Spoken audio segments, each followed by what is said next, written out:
Hey guys, welcome back for week 4 of Hope Groups. We're super excited to have you guys here and excited for what we have in terms of content today. So as always, Mike is going to be back here in a couple of minutes, but as we get started, I just want to prompt you guys with a couple questions, get the discussion going, and thank you guys again for being back with us. We're super excited for what's already been happening here in Hope Groups. And so the first question that I have for you guys today, it should be an easy one, is what, when you were a kid, were you afraid of? What was a fear that you had?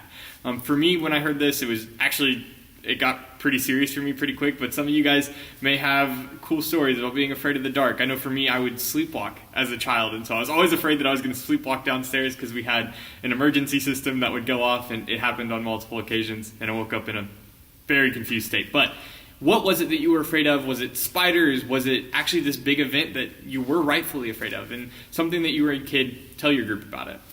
And then after you're done with that, we're going to ratchet it up a little bit. What is it that you're afraid of now? What's something that brings you anxiety in your present day? Tell your group about that. We're asking you guys to be a little bit more open, and we think that it's something that's really useful to kind of cultivate those relationships, but also just allow you to process stuff with a group. So super excited again to have you guys here. Answer these questions with your group, and then once that's done, Mike will be back with some group content for you guys.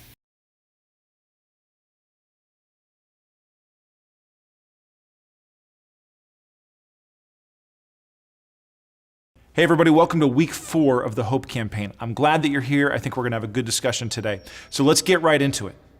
Now, this week we're discussing the source of our hope. Where does our hope come from?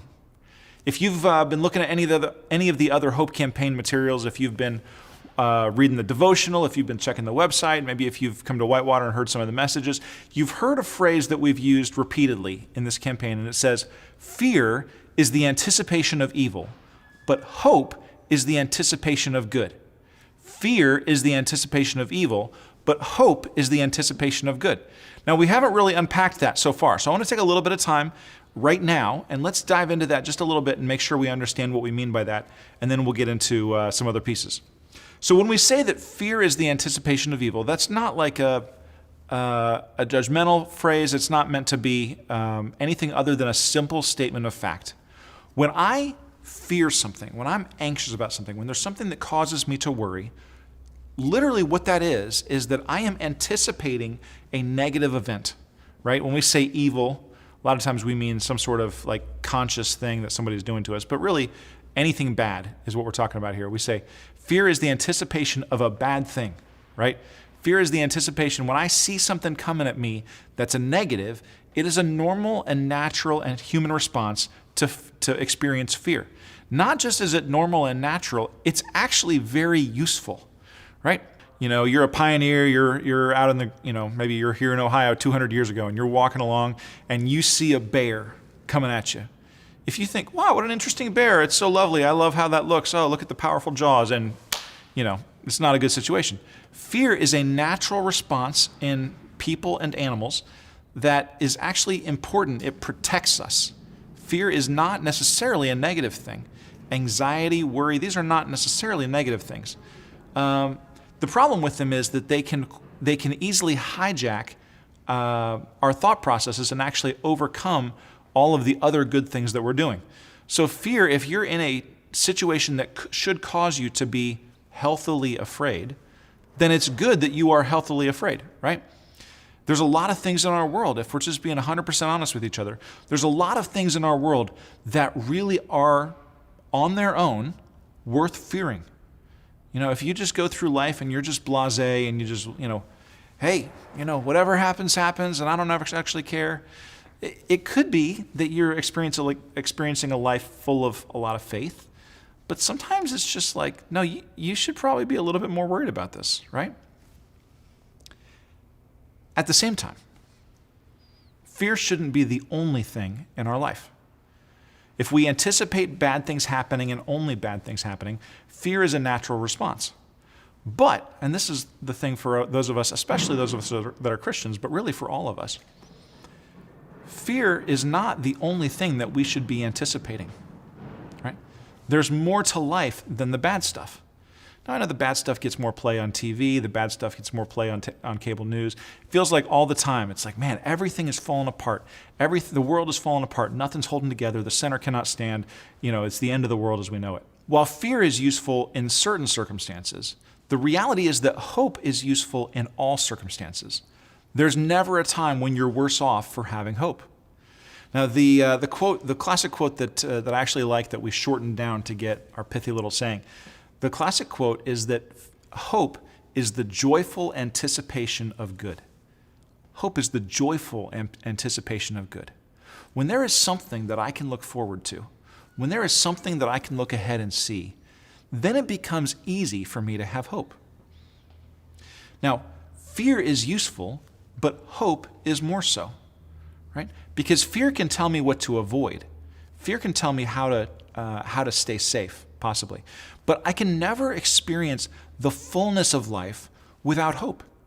And that's what I want for you. That's what we want for each other, right? We don't want to just avoid pain. In fact, some of the most profoundly moving and amazing experiences of my life have come as I've gone through pain. If I had avoided those things because I was afraid of the pain, then I would have missed out on some amazing opportunities.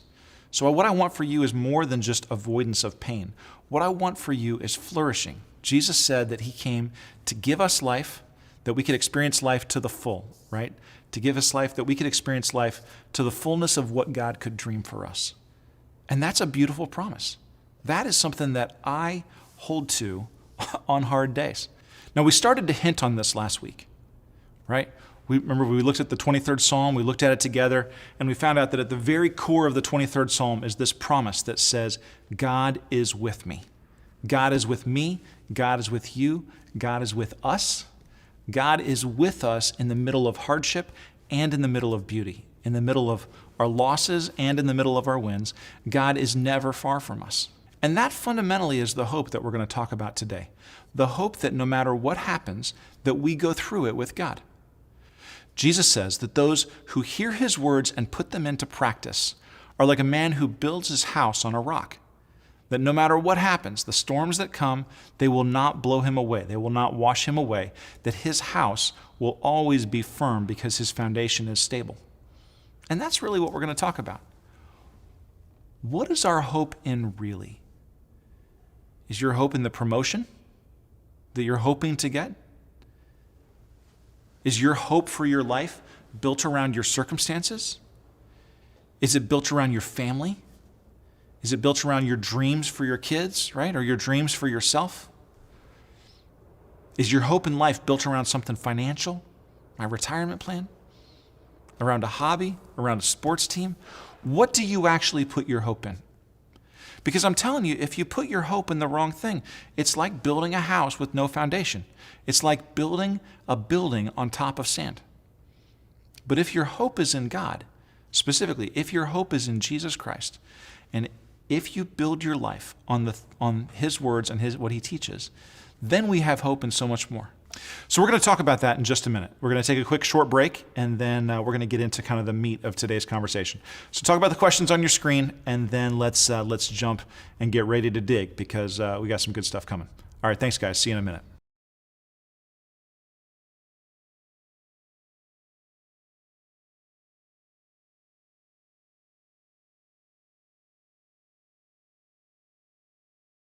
All right, welcome back. Now, this is week 4. I feel like we've built up some camaraderie, right? Like you like me a little bit, and I'm going to push you today. I'm going to cash in the chips that I've earned, and I'm going to poke you just a little bit today, because I think that we as Christians in America, or if you're here and you're not a Christian, then you can just laugh at all the Christians here. But if we as Christians in America have some ideas that are probably wrong and destructive, and I'm going to poke on them a little bit today. All right? So there is we'll call it evangelical marketing circles, there is a verse that is hugely popular that we get wrong all the time, all right? The verse is found in the Old Testament. I'm not going to tell you what it is yet, but I've seen this on throw pillows. I've seen it, a ton of people tell me it's their life verse. I've seen it on like cool little decorated wood crate things, like the pallet wood, where it's painted and people draw on it. I've seen it in vinyl cutouts. It's just a great Etsy, HGTV type verse to put around your house. The problem is that most people that quote it have never actually looked to see what it's talking about. And so we're going to talk about that today. If this is your favorite verse, I hope you still like me when we're done. All right, the verse is Jeremiah. It's found in the book of Jeremiah, which is one of the prophets in the Old Testament. It's Jeremiah 29:11. Now, you might not, I think I've heard that before, but as I start saying it, I bet most of the people in your group can follow it. Jeremiah 29:11 says this, "For I know the plans I have for you, declares the Lord, plans to prosper you and not to harm you, plans to give you a hope and a future." I know the plans I have for you, declares the Lord, plans to prosper you and not to harm you, plans to give you a hope and a future. And I love that. I do love that verse. And I love that for a lot of people, this is a verse that gives us hope, right? God has plans for us, plans to prosper us and not to harm us, plans for a hope and a future. Anytime I'm looking forward at a future event with hope, that's a good thing, all right? But what I see a lot of is I see people thinking like, man, I think I'm going to get that promotion because God has plans to prosper me and not to harm me. Man, I think that this sale of my house is going to go through just the way I want to. I'm going to get this much money for it because God has plans to prosper me and not to harm me. Hey, I think that this sickness is never going to touch my family because God has plans to prosper me and not to harm me, right? All of those things are not bad things to hope for, but we should really be clear on understanding what the verse says and what it doesn't.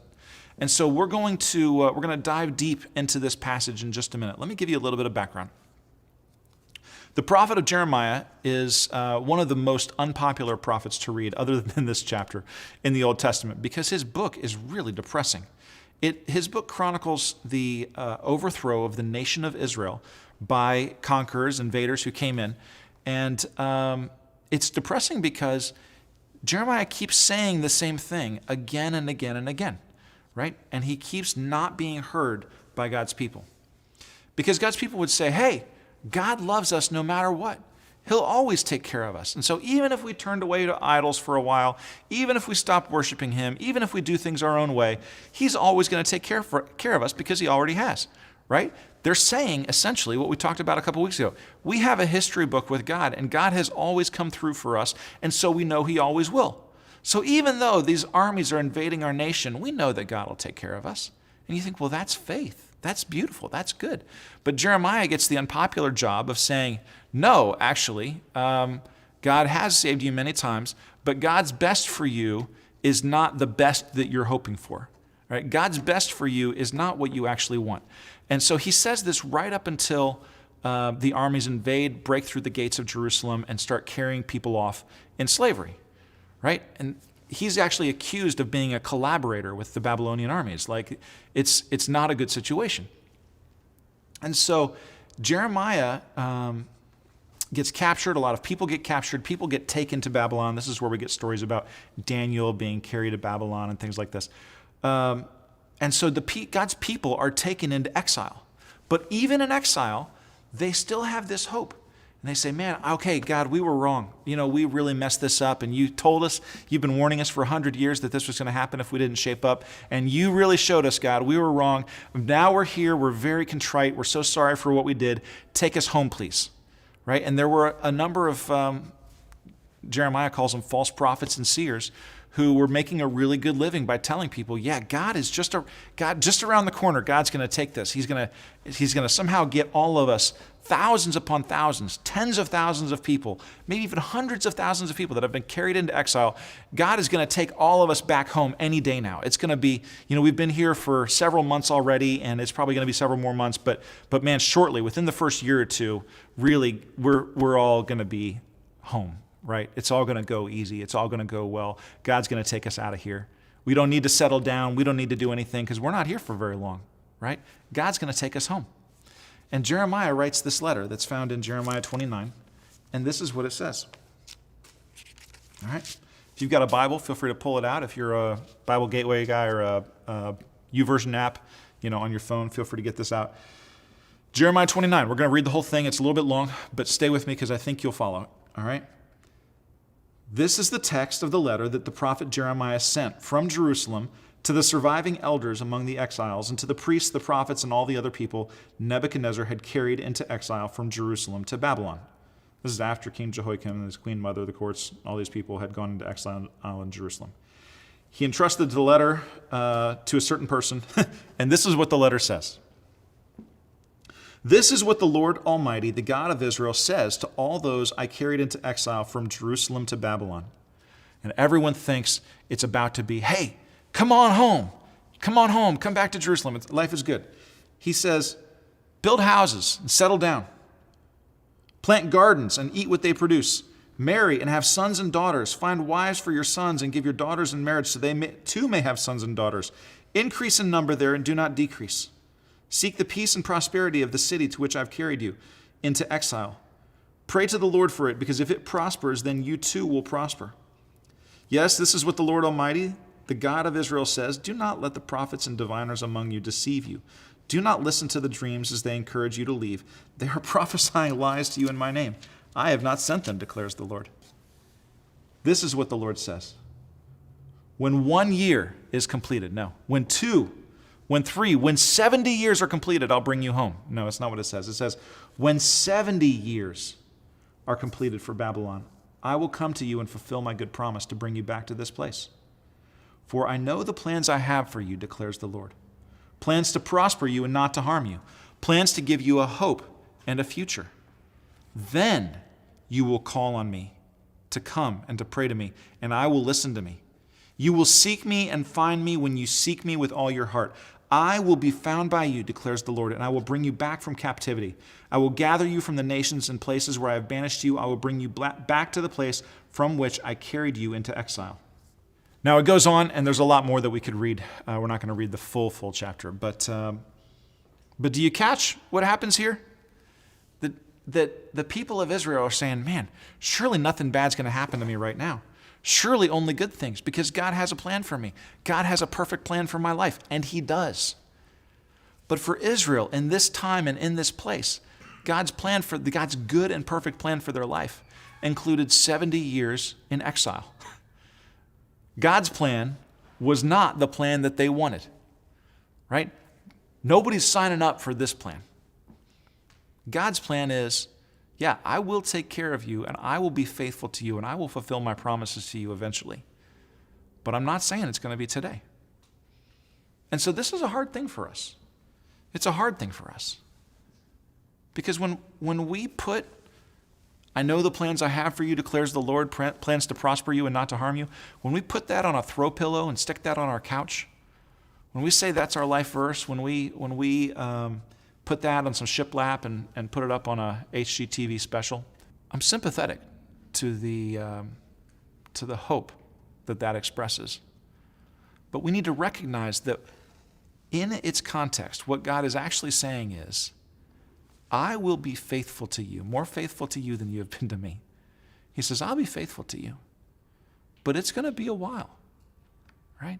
God's faithfulness does not always mean that everything happens to us in exactly the way that we want it to. And that's hard if our hope is actually in our own wish fulfillment. This is the thing that we have to get to. What is the source of our hope? If our hope is fundamentally that we will get everything that we want, I have bad news for you. You will be disappointed. And fundamentally, we all want what we want, right? The heart wants what it wants, and I'm not opposed to that. I get that.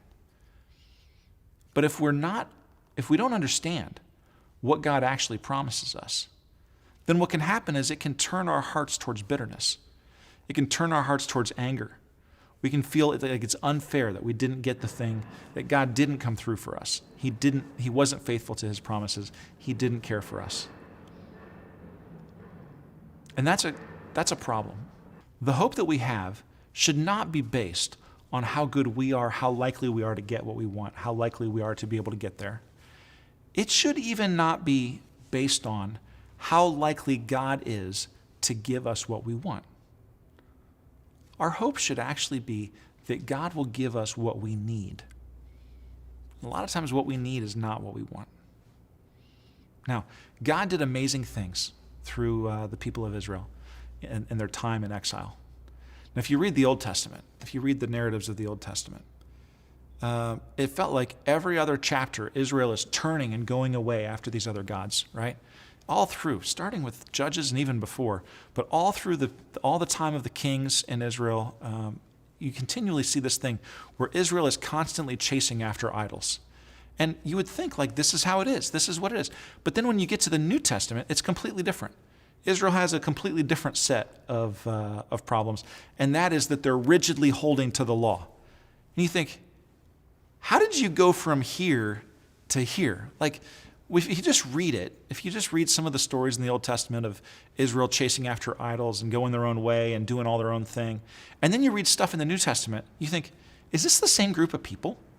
Like, what was the process by which these people who couldn't follow God for 10 minutes in a row without going after some other idol, all of a sudden became these super hardcore, very, very serious about doing everything that they thought that God had commanded them to do?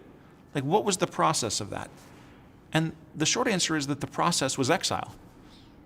That God formed in the nation of Israel something that was more conducive to his heart. Even though Jesus, when we read the parables of Jesus, he's hard on the Pharisees, and rightly so.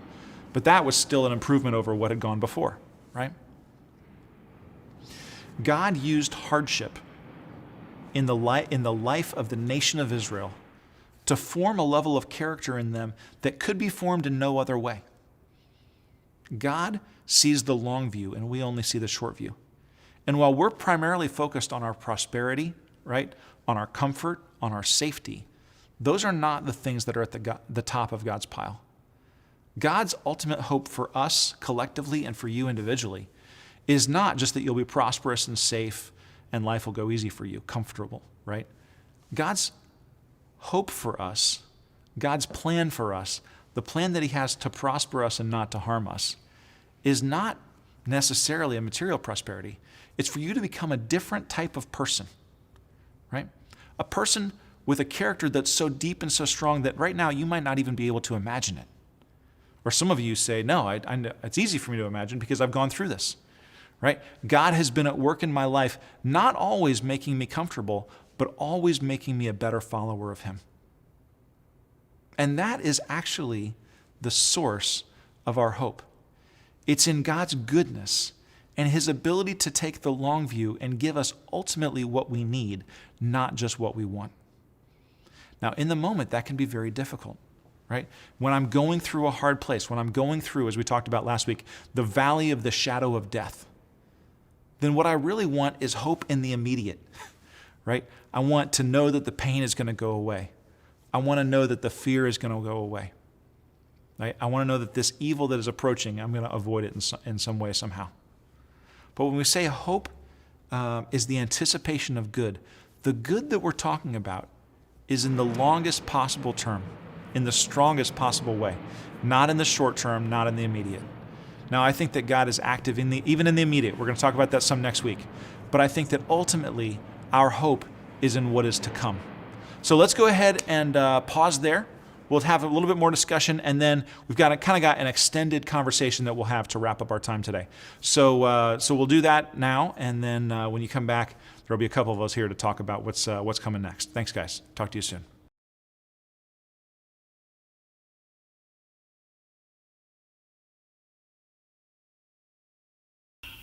Hey guys, I hope you had an awesome group tonight. We just want to give you a couple reminders of things that are coming up this week. I've already talked about it a couple times, but the Songs of Hope Night is going to be here Thursday, February 27th. We want to see you here. Come with your group, sit together. It's going to start at 6:30. It'll be about 2 hours long, and we're not just going to come and sing the whole time, although that would be pretty fun for a lot of us.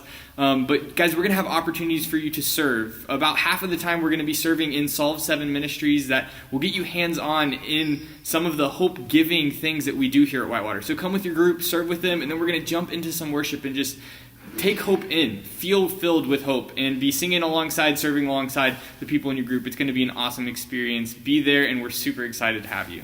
The next thing is we want to start talking about what's next. I'm not going to dive too deep into what that is today, but over the next couple of weeks, me and Micah are going to be shooting some opportunities to you guys of what is next in groups, what we're doing next, what's next for your Hope group, what it could look like. And so come in, make sure you're here next week because we're going to talk about that a bit more in depth. And then lastly, I have a challenge for you guys. One of the big things that we think is important being a part of spiritual communities like this is praying for each other. And so I'm looking at my host, or maybe somebody else wants to step up in the group, but we want somebody to close us out tonight in prayer. And prayer for those people and ourselves that are still waiting on God to show up. We heard tonight that he doesn't just do things instantly as much as we'd love it. Sometimes it takes years, sometimes it takes even decades to see the fulfillment of some of God's promises. And so pray over that reality tonight and for the reality of the people in your group that are still waiting. So thank you so much for being here. We're excited to see you back for week 5. See you guys.